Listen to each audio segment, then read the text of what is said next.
Bonsoir, merci Madame la Première Adjointe. Effectivement, plusieurs délibérations ce soir liées aux ressources humaines qui marquent sur des thématiques différentes, mais un même attachement à un service public de qualité et qui s'incarne dans l'ensemble du territoire et sur l'ensemble du territoire de notre ville par le travail quotidien des agents.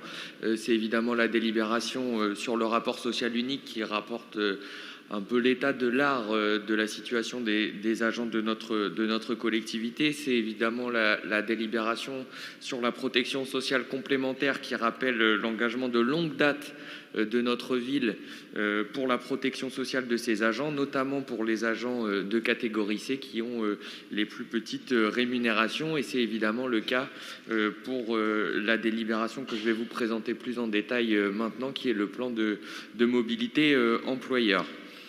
Le plan de mobilité qui est effectivement une obligation en tant qu'employeur public, mais qui est en réalité, et c'est ce dont je vais essayer de vous convaincre ce soir, un véritable engagement dans la stratégie lilloise bas carbone et de stratégie climat et dans la stratégie bas carbone de notre ville.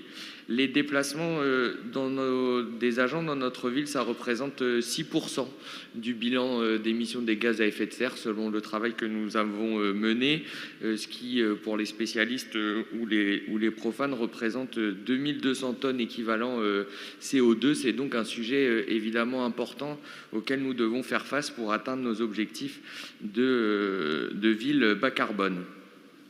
Mais c'est une obligation, un engagement, mais c'est aussi la poursuite d'actions et qui s'appuie sur un bilan du précédent plan qui s'appelait à l'époque plan de déplacement de l'administration.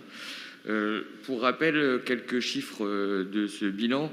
41% des agents ont recours au transport en commun et font appel à la participation à 75% de l'employeur des frais d'abonnement. C'est 232 agents qui ont recours au forfait de mobilité durable. C'est moins 10,5% de la flotte des véhicules de notre ville sur les dernières années. C'est moins 12% de kilomètres parcourus entre 2015 et 2019.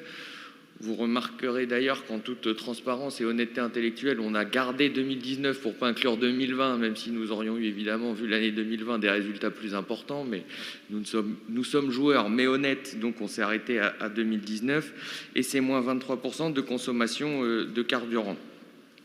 Ça, c'est le bilan, mais ce qui nous importe, c'est l'avenir et d'abord la méthode que nous allons employer pour faire vivre et animer ce plan de mobilité employeur. D'abord, nous sommes convaincus que c'est dans l'accompagnement et la communication que se niche l'effet d'entraînement qui va nous permettre d'atteindre les objectifs. C'est d'abord un portage politique et institutionnel fort et partagé. Je prends ici, je peux citer l'engagement d'en discuter autour des instances paritaires annuellement, par exemple.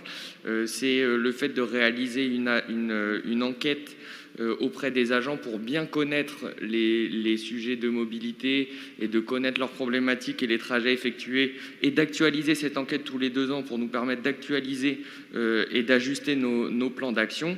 C'est évidemment de les mettre en lien avec les objectifs du BGES de la stratégie climat. C'est évidemment embarquer avec nous les référents mobilité dans un maximum de services pour faire en sorte que chaque collègue, chaque agent de notre ville qui se pose des questions sur ses déplacements puisse avoir un spécialiste à ses côtés pour en discuter. Et c'est évidemment des effets de communication importants pour faire en sorte de changer les pratiques. Une fois qu'on a fait ce discours de la méthode important et comme je viens de le faire, évidemment, le premier axe opérationnel, j'allais dire, de ce plan, c'est évidemment réduire les besoins en déplacement. C'est ce que nous engageons à faire à travers diverses actions. Évidemment, d'abord, l'optimisation des tournées internes de différentes équipes. On a commencé, je pense par exemple au service courrier qui aujourd'hui effectue une tournée à vélo, mais c'est pas que. Donc dans tous les services qui ont ces tournées, on aura cette réflexion autour de l'optimisation des trajets pour en réduire les besoins en déplacement. C'est les conventions que nous déclinons pour que chaque agent de notre ville ait une offre de restauration adaptée à proximité de son lieu de travail, là encore pour éviter les déplacements. Et c'est évidemment l'intégration du télétravail et des visioconférences dans le quotidien des agents au-delà de la période de crise. Ensuite, et c'est un autre axe, c'est qu'évidemment, il y a des déplacements qui sont inévitables et qui vont continuer à se faire. Et donc là, la stratégie, elle est de reporter ces déplacements vers des modes de mobilité plus actifs et moins carbonés. C'est donc augmenter le recours, évidemment, à l'usage du vélo. C'est notamment l'amélioration de ce parc vélo par la réorientation budgétaire en réaffectant des fonds qui étaient jusqu'à présent utilisés pour l'entretien par exemple de véhicules motorisés pour les faire pour le vélo. Preuve de l'agilité de notre ville, c'est évidemment penser la place et les équipements pour accueillir notamment ces vélos par exemple dans les sites sur lesquels travaillent nos agences et les ateliers remise en selle pour faire en sorte que chaque agent qui ne se sente peut-être pas tout à fait à l'aise à vélo puisse le sentir et utiliser ce mode de déplacement au quotidien. Et c'est également, ça a été cité par Jacques tout à l'heure Jacques Richir dans la ville, c'est évidemment ce que nous faisons et c'est une nouveauté de ce plan, c'est la reconnaissance de la marche à pied comme étant un réel mode de déplacement de nos agents et l'intégration de ce mode de déplacement dans nos réflexions, ce qui n'était pas tout à fait le cas, en tout cas à sa juste reconnaissance jusqu'à présent. C'est ensuite évidemment la question de la flotte et du partage de véhicules avec un objectif de 35% de nos véhicules légers ou de véhicules utilitaires en pool. C'est la poursuite du partenariat avec la Six Cities dont nous sommes par ailleurs actionnaires. Et puis c'est évidemment les financements d'actions auprès d'agents.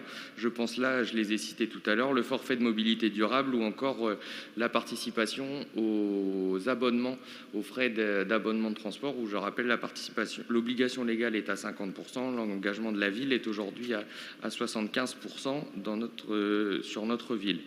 C'est le verdissement de la flotte avec une inscription en totalité des besoins, j'allais dire au plan pluriannuel d'investissement. Et c'est enfin, et c'est là aussi une nouveauté, l'intégration de la question des déplacements des usagers et de l'accès à nos sites dans notre stratégie. C'est donc 100% des sites que nous visons pour avoir qui devront réaliser ce diagnostic. C'est 100% des sites qui auront une communication sur les modes d'accès actifs et décarbonés pour y avoir accès. Et c'est évidemment la poursuite avec Charlotte Brun des dispositifs d'écoles prêtes pour l'éco-mobilité.